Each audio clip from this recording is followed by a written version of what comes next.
Hey everyone, I'm working to hit 1,000 subscribers, and I need your help to get there. If you enjoy this content, please hit that subscribe button right now. The Kyle Tucker situation just got a whole lot more interesting, and the Mets might actually have a real shot here. For months, everyone assumed Tucker was heading to Toronto, but now that the Blue Jays signed Kazuma Okamoto, their outfield is suddenly crowded and they might be backing off. That could open the door for the Mets to swoop in and land the best available player on the market. Let's break down what just happened in Toronto because it matters for understanding Tucker's market. The Blue Jays brought in Okamoto, which immediately shifted their roster construction.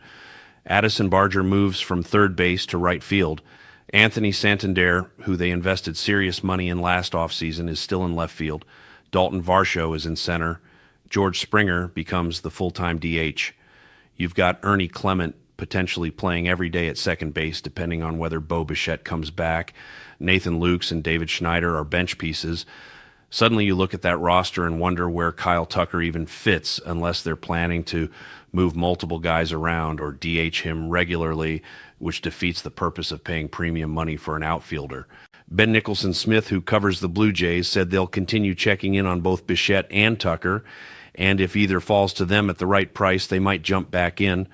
But his tone suggested Toronto might be done making major offensive additions. That's a massive shift from where things stood just a few weeks ago when everyone thought Tucker to Toronto was inevitable. He even visited their spring training facility in Dunedin. The connection felt real and strong. Now it feels like they've pivoted. Nicholson-Smith also mentioned that the Mets should be considered favorites to land Tucker on a long-term deal if Toronto backs out. Now, that wasn't necessarily based on inside reporting, more him connecting dots by looking at the Mets roster and seeing massive holes in the outfield with only Juan Soto, Tyrone Taylor, and Carson Bench currently projected as starters. He's right that the fit makes sense, but whether the Mets are actually the favorites is a different question. Will Salmon, who covers the Mets, has said similar things recently about New York, keeping tabs on Tucker and checking in periodically, but there's also been consistent reporting that the Mets prefer Cody Bellinger. The problem is Bellinger probably wants to return to the Yankees, and New York has reportedly made him multiple formal offers trying to get something done. If Bellinger signs with the Yankees this week, then suddenly Tucker becomes the clear fallback option, and the Mets would have to pivot quickly. Mark Feinstein wrote a piece breaking down Tucker's market and listed the Yankees, Mets, Diamondbacks, Giants, Dodgers, and Blue Jays as teams connected to him this offseason. Let's eliminate teams one by one. Yankees are focused on Bellinger, so they're likely out. Blue Jays just added Okamoto, so they're probably out. That leaves Mets, Diamondbacks, Giants, and Dodgers. The Giants' payroll is already higher this year than last season, and they're carrying massive salaries for Rafael Devers, Willie Adames, Matt Chapman, Young Hoo Lee, whose contract balloons in future years, and Logan Webb. Adding Tucker would give them 3 players making over $30 million annually with several others above $20 million. That feels like a stretch for San Francisco, even though Tucker would be perfect for their lineup. The Diamondbacks have never really been connected to Tucker in any serious way until that Feinsand article. When Arizona spends big, it's typically on pitching, not position players. Betting on them to suddenly drop $300 million on an outfielder doesn't feel realistic.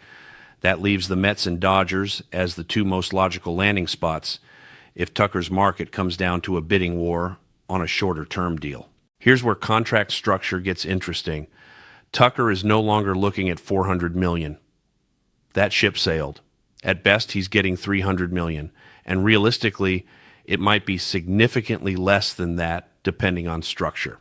If this becomes a 2 or 3 year high average annual value deal, where Tucker bets on himself and hits free agency again at 30 or 31, both the Mets and Dodgers could get involved. Maybe it's 2 years, $100 million, maybe 3 years, $120 million, maybe even 2 years, $90 million if teams are reluctant to go higher. The problem for the Mets is the Dodgers are the perfect situation for that kind of deal. If you're Tucker and you're taking a short-term contract to maximize your next season and hit free agency again for one final massive payday, why wouldn't you go to Los Angeles? You get to play on the biggest stage with the best team in baseball. You're not the first or second or even third best player on the roster, so the pressure is distributed. Shohei Ohtani, Mookie Betts, Freddie Freeman, Yoshinobu Yamamoto all command more attention than you. You can just play baseball, put up huge numbers in a stacked lineup, win a World Series ring, opt out after 1 year, and hit the market at 30 coming off a monster season. That's the dream scenario for maximizing value. Compare that to joining the Mets, who've been a public relations disaster this offseason. You're coming to a bigger market in New York that you've never experienced before. You're essentially replacing Pete Alonso in the lineup, and Mets fans loved Pete, so every month of the season, your stats will get compared to whatever Alonso is doing in Baltimore. You're joining a team that barely made the playoffs last year and lost a ton of talent. The pressure is completely different. I'm not saying it's impossible for the Mets to compete on a short-term high AAV deal, but if the Dodgers get involved, it's really hard to see Tucker choosing New York over Los Angeles in that scenario. A 10-year deal at lower average annual value doesn't feel like something the Mets would pursue. David Stearns has shown he's not interested in massive long-term commitments. To get the Mets to go 10 years, you'd probably need some kind of discount that makes the back end palatable. The problem is Tucker is 28, turning 29 by opening day. After 5 years, he's 34 and might not be a corner outfielder anymore. Neither might Juan Soto, for that matter. At least with Cody Bellinger, if he can't play outfield anymore, he has a home at first base. With Tucker and Soto, there's no guarantee either transitions smoothly to first base long term, even if we assume Soto eventually ends up there. Tucker has also dealt with injuries the last couple years, nothing that screams chronic problem. Last year, it was a hairline fracture in his right hand in June that really derailed his season, plus a calf strain in September. The year before, he had a broken shin. These feel like fluky contact injuries, not degenerative issues that will plague him going forward. Still, committing 10 years to someone with recent injury history when you're already worried about positional flexibility 5 years from now feels risky. The contract structure that makes the most sense is somewhere in between. Not 10 years, not 3 years, maybe 6 years, $210 million. That's $35 million average annual value, which puts him among the highest paid players in baseball. You could front load the deal to further incentivize him by paying $120 million over the first 3 years, then $90 million over the final 3. That way, he gets a massive payday up front and has an opt-out after year 3 when he's 31. If he takes the opt-out, the Mets have less risk on the back end. If he stays, you've got him through his mid-30s at a manageable number. For luxury tax purposes, it all gets smoothed out anyway. Whatever he's guaranteed gets divided over the 6 years, so 210 divided by 6 is $35 million annually for tax calculations. You could even structure the opt-out after year 2 if you're willing to take that risk. Either way, you're getting his age 29 and 30 seasons, which are his absolute prime years. You're winning now with Juan Soto while Tucker's at his peak.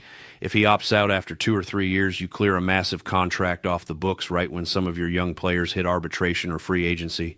Tucker already knows he's not getting $400 million, so securing $200 million guaranteed with a chance to opt out and take another shot at free agency in a few years is pretty appealing. You get financial security, you join a team with a legitimate star in Soto who takes pressure off you. Francisco Lindor provides veteran leadership and also draws attention, and you're part of what could be a really dangerous lineup. Let's talk about what that lineup would actually look like, because this is the best bat the Mets can add, period. There's no one better available in free agency or trade. Tucker has been one of the 11 best hitters in baseball since 2021 with a WRC plus over 140. That's elite company. Aaron Judge, Shohei Ohtani, Yordan Alvarez, Juan Soto, Ronald Acuna Jr., Mike Trout, Freddie Freeman, Bryce Harper, Vladimir Guerrero Jr., Kyle Tucker, and Corey Seager, all All-Stars or future Hall of Famers. Tucker is 10th in WAR among all players over the last 5 years. He's hit .277 with a .386 on-base percentage and .529 slugging over that span. Over .900 OPS. He walks 10% of the time and strikes out only 15%.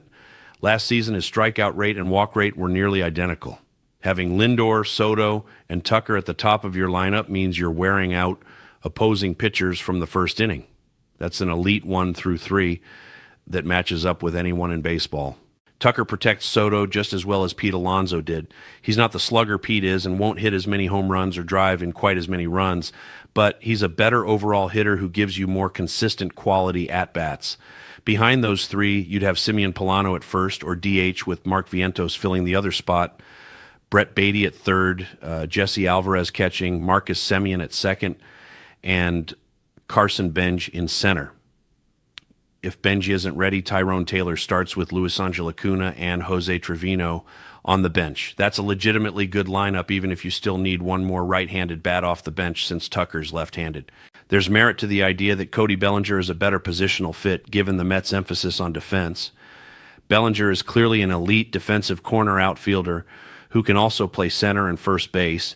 Tucker was that caliber defender in 2022, was still plus in 2024, but took a step back last year. He's not as quick as Bellinger, doesn't have quite the same arm strength, and can't flex to first base. Bellinger makes more sense based on what the Mets have prioritized this offseason, which is improving defensively across the board.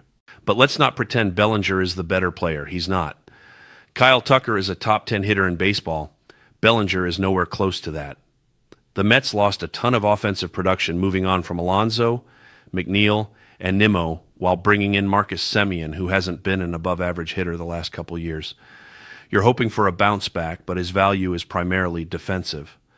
Simeon Polano had a great season and made swing changes that suggest he could be a middle-of-the-order force, but that's not guaranteed. Tucker is guaranteed production. He's going to hit and hit well. At this point, Tucker is the guy the Mets could acquire that would generate the most excitement among fans, short of maybe Jason Dominguez because of his combination of elite defense potential and cheap team control. But Dominguez isn't Kyle Tucker. Not even close. If the market around Tucker continues deteriorating and he's willing to entertain a 6 or 7 year deal that's nowhere near as prohibitive as 10 years, the Mets have to seriously consider it. Bellinger still makes a lot of sense and might be the preferred target, but it feels like the Yankees' entire offseason revolves around bringing him back. They've made multiple offers and seem determined to get it done. If Bellinger returns to New York, where does that leave the Mets? Probably looking at Austin Hayes and Joey Loperfido platooning in left field, which is fine, but not exciting. Tucker is exciting. Tucker makes this lineup elite. Tucker gives you a legitimate superstar to pair with Soto for the next several years while your young core develops. Tomorrow I'm going to talk about building out the Mets roster without making any big splashes. No Tucker, no Bellinger, no Framber Valdez, no Freddie Peralta. Just creative trades and under-the-radar free agent signings to complete this roster. But today the conversation is about Tucker and whether the Mets should go all in. The answer is probably yes if the deal makes sense structurally. 6 years, $210 million with an opt-out after year 3 feels like the sweet spot where both sides win.